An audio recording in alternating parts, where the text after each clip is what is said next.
Vizag RK బీచ్లో జరగబోయే రంగనాడు ప్రోగ్రామ్కి అందరూ వచ్చి మీ దీవెనలు ఇస్తారని, రంగా గారి అభిమానులందరూ వస్తారని నేను కోరుకుంటున్నాను. రాధారంగ మిత్రమండలి, రాధారంగ రాయల్స్, రంగా అభిమాన సంఘాలందరికీ ఇదే నా ఆహ్వానం. ప్రస్తుతానికి నేను ఏ రాజకీయ ప్రవేశం చేయట్లేదండి.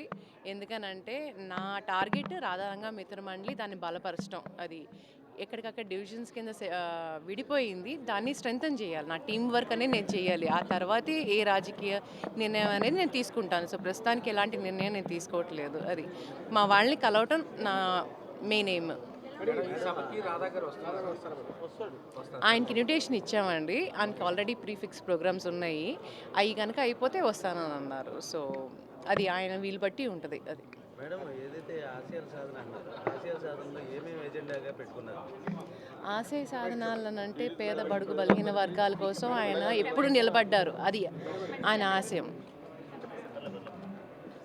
వాళ్ళ కోసం నిలబడ్డారు. సో ఆయన ఆశయం ఏంటి అంటే పేద బడుగు బలహీన వర్గాల కోసం ఏదైతే నిలబడి వాళ్ళ కోసం పోరాటం చేసి ఎన్నో ఉద్యమాలు చేపట్టారు ఆయన. నేను కూడా ఆయన బాటలోనే నడవాలని నేను అనుకుంటున్నాను. సో హ్యుమానిటేరియన్గా ఒక సోషల్ కాజ్గా నేను వచ్చాను. మా రాధారంగ మిత్రమండలి కూడా ఇదే పని చేస్తారు. సో వాళ్ళకి ఒక స్ట్రెంత్గా నేను నిలబడాలని నేను కోరుకుంటున్నాను. ఫ్యూచర్ ప్రణాళిక మీకు తప్పకుండా ఇస్తానండి. ఎందుకంటే రోడ్ మ్యాప్ అనేది మేము క్రియేట్ చేస్తున్నాము. అది రాధారంగ మిత్రమండలి మెంబర్స్ అందరినీ పర్సనల్గా కలవాలని చెప్పి రాష్ట్ర వ్యాప్తంగా ఒక టూర్ అనేది చేయాలని చెప్పి మా టార్గెట్. అది నేను రంగనాడు ప్రోగ్రామ్ అప్పుడు డిక్లేర్ చేస్తాను ఏంటనేది, మా రోడ్ మ్యాప్ అనేది మీ అందరికీ చెప్తాను.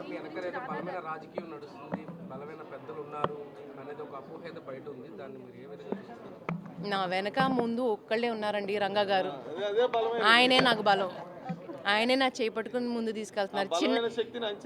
చిన్నప్పుడు చేయి పట్టుకుని నడిపించడం నేర్పించారు. అదే చేయి పట్టుకుని నన్ను ముందు తీసుకెళ్తున్నారు. సో ఆయన కోసం, ఒక సోషల్ కాజ్ కోసం వచ్చాను.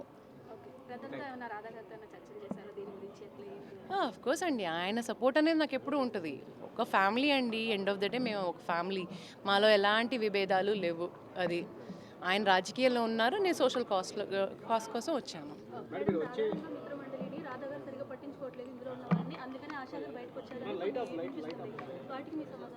అలాంటిది ఏం లేదండి. ఎందుకంటే రాధారంగ మిత్రమండలి అనేది మనకు ఒక స్టేట్ కాదు, ఇరు రాష్ట్రాల్లోనూ ఉన్నారు, దేశ విదేశాల్లోనూ ఉన్నారు.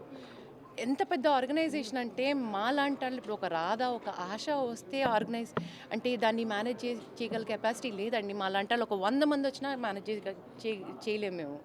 కాబట్టి నేను నా వంతు పని చేస్తున్నాను టీంని స్ట్రెంగ్తన్ చేయడానికి. దానికోసం అందరూ సహకరిస్తారని నేను కోరుకుంటున్నాను. ఇప్పుడు దాకా చాలామంది రాధారంగ మిత్రమండలి లాస్ట్ టైం ఇంటర్వ్యూ చేసినప్పుడు చాలామంది కాల్ చేశారు. వాళ్ళ సపోర్ట్ అనేది నాకు ఇచ్చేశారు. వాళ్ళు చాలా హ్యాపీగా ఫీల్ అయ్యారు, ఆనందంగా ఫీల్ అయ్యారు. నేను బయటికి రావటం అనేది వాళ్ళు చాలా సంతోషం అనిపించింది. వాళ్ళు అదే అన్నారు, అమ్మ మీ తోడు మేము ఉంటామమ్మా. అప్పుడు రంగా గారితో మేము ఉన్నాము, రాధా గారితో ఉన్నాము, ఇప్పుడు నీతో కూడా మేము ఉంటామని చెప్పి వాళ్ళ సపోర్ట్ అనేది డిక్లేర్ చేశారు నాకు. ఇంకా కలవాల్సిన వాళ్ళు చాలామంది ఉన్నారు. అది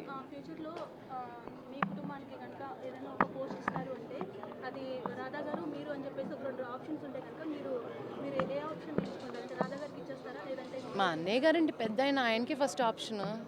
అది ఆయన మా అన్నయ్య. ఎప్పుడైనా ఆయన ఫస్ట్ చాయిస్ ఆయనకే. అది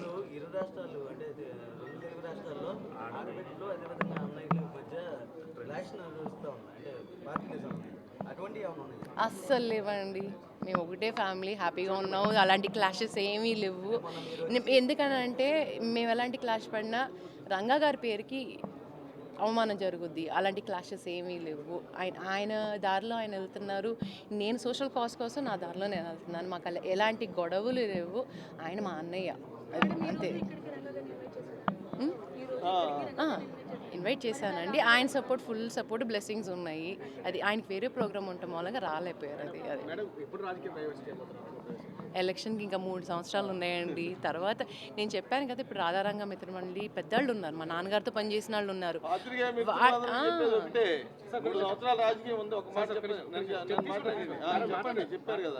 అది వాళ్ళందరితో సలహా సూచనలు చేస్తాను. వాళ్ళు ఇది బాగుంటుందమ్మా అని చెప్పి సజెస్ట్ చేస్తే దాని గురించి ఆలోచించి అప్పుడు ఏదైనా డెసిషన్ అనేది తీసుకుంటాను. అది